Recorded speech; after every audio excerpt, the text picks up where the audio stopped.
तो चलिए इस वीडियो में बात करते हैं वेरिएबल स्कोप की। तो डार्ट में वेरिएबल स्कोप का मतलब है कि वेरिएबल जिस भी स्कोप में डिक्लेयर किया जाता है उसी में उसका यूज किया जा सकता है, उससे बाहर के एरिया में उसका यूज नहीं किया जा सकता। तो अपने स्कोप में ही उसका इस्तेमाल किया जा सकता है। स्कोप से क्या मतलब? स्कोप से मतलब है कि उस वेरिएबल का एरिया कितना है, मतलब उस वेरिएबल को कितने एरिया तक में यूज किया जा सकता है। तो इसी को हम लोग आज यहाँ पर पढ़ेंगे। तो यहाँ पर आपको दिख रहा होगा, सबसे पहले अगर आप इस प्रोग्रामिंग के कोड को देखते हैं तो आपको क्या लगता है? सबसे पहले एक मेन मेथड है जिसका एरिया इस कर्ली ब्रैकेट से इस कर्ली ब्रैकेट के बीच में है।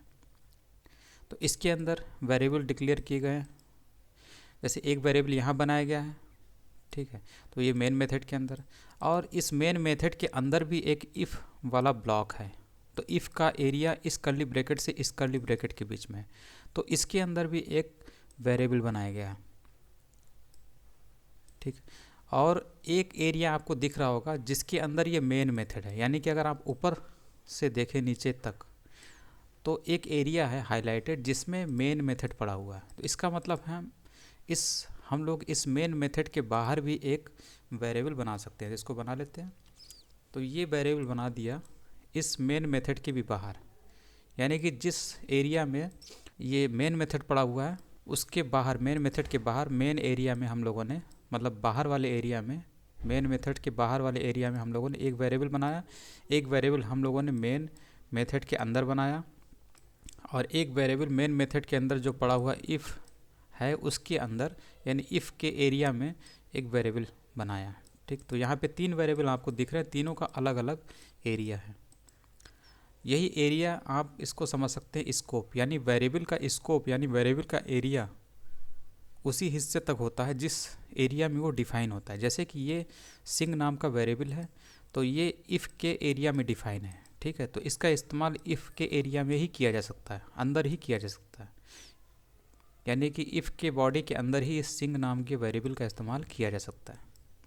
उसी तरीके से मेन मेथड में एक वेरिएबल पड़ा हुआ है ये कुमार, ठीक है। तो इसका भी इस्तेमाल हम लोग मेन मेथड के अंदर ही कर सकते हैं, यानी कि आपने यहाँ पर इसका इस्तेमाल किया तो आप कर सकते हैं, क्योंकि मेन मेथड के अंदर ये डिफ़ाइन है। या तो वेरिएबल का स्कोप भी मेन मेथड के अंदर ही होगा, यानी उसको हम इस्तेमाल भी मेन मेथड के अंदर ही कर सकते हैं इस वेरिएबल को। इसी मेन मेथड के अंदर ये इफ़ की बॉडी भी आती है। तो इसका मतलब है इस कुमार नाम के वेरिएबल का इस्तेमाल हम लोग इफ़ के अंदर भी कर सकते हैं, क्योंकि मेन मेथड के अंदर ही इफ़ वाला भी ब्लॉक है, इसलिए हम लोग इफ़ के अंदर भी इसका इस्तेमाल कर सकते हैं।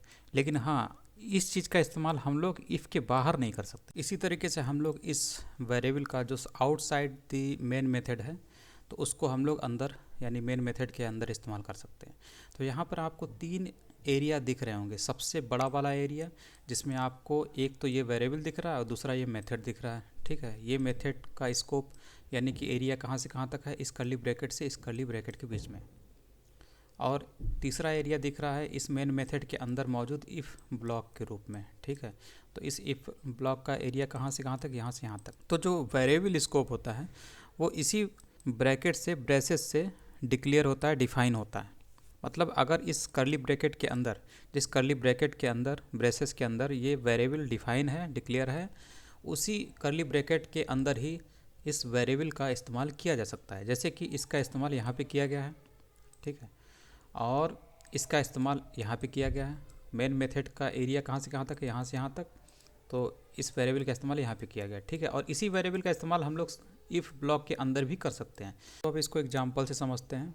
तो सबसे पहले हम लोग क्या काम करते हैं, ये वेरिएबल आपको दिख रहा है सबसे बाहरी वाले एरिया में, ठीक है। तो सबसे बाहरी वाले एरिया में डिफ़ाइन है, इसका मतलब है डिक्लेयर है। तो इस वेरिएबल का इस्तेमाल हम लोग उसके अंदर आने वाले जितने भी एरिया हैं, चाहे मेन मेथड हो चाहे इफ ब्लॉक में हो, दोनों जगह इस्तेमाल कर सकते हैं इसका, ठीक है। तो यहाँ पर इस्तेमाल कर सकते हैं, तो यहाँ पर ARB नाम के इस वेरिएबल को लिख देते हैं, यानी यहाँ पर इस्तेमाल कर रहे हैं, और यहाँ पर भी लिख देते हैं ARB नाम के वेरिएबल को।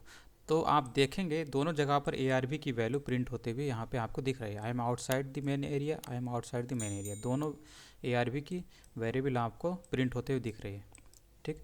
यानी कि सबसे बाहरी वाला जो वेरिएबल था, जो ग्लोबल टाइप में वेरिएबल है, उसका इस्तेमाल हम लोग अंदर किसी भी ब्लॉक में कर सकते हैं, चाहे वो मेन का ब्लॉक हो चाहे इफ़ का ब्लॉक हो, हर जगह इस्तेमाल कर सकते हैं। ठीक, जैसे ये कुमार नाम का वेरिएबल है, ठीक, तो इसको हम लोग यहाँ इस्तेमाल कर सकते हैं, ये तो आपको पता ही होगा, यहाँ कर सकते हैं इस्तेमाल। ठीक है, और इसी का इस्तेमाल हम लोग इसके अंदर भी कर सकते हैं, यानी यहाँ भी कर सकते हैं, क्योंकि जैसे हम लोगों ने ARV नाम के वेरिएबल को मेन मेथड में इस्तेमाल किया, मेन के एरिया में इस्तेमाल किया यानी कि इस जगह पर, और मेन के अंदर जो मौजूद इफ़ वाला ब्लॉक है इसके अंदर भी हम लोगों ने यहाँ पर ARV का इस्तेमाल कर लिया, तो आंसर भी सही आ गया। उसी तरीके से मेन में जो वेरिएबल डिफाइन है, डिक्लेयर है, इसको हम लोग मेन के एरिया में यानी कि यहाँ पर इस्तेमाल कर सकते हैं और इफ़ के अंदर भी इस्तेमाल कर सकते हैं। ठीक, तो यहाँ पर करके देखते हैं, तो इन दोनों जगह का आउटपुट आपको मिलेगा, यानी कि कुमार की वेरिएबल का I am inside the main area, तो ये दोनों आपको लाइनें मिल रही है, एक इससे मिल रही है एक इससे मिल रही है, ये दोनों। ठीक, अब इसका रिवर्स करके देखते हैं, क्या इस वेरिएबल को यहाँ पे इस्तेमाल किया जा सकता है आउटसाइड दिस ब्लॉक। ठीक है, तो इसका इस्तेमाल करके देखते हैं, इसको कॉपी कर लेते हैं और इसको इस्तेमाल करते हैं यहाँ पर।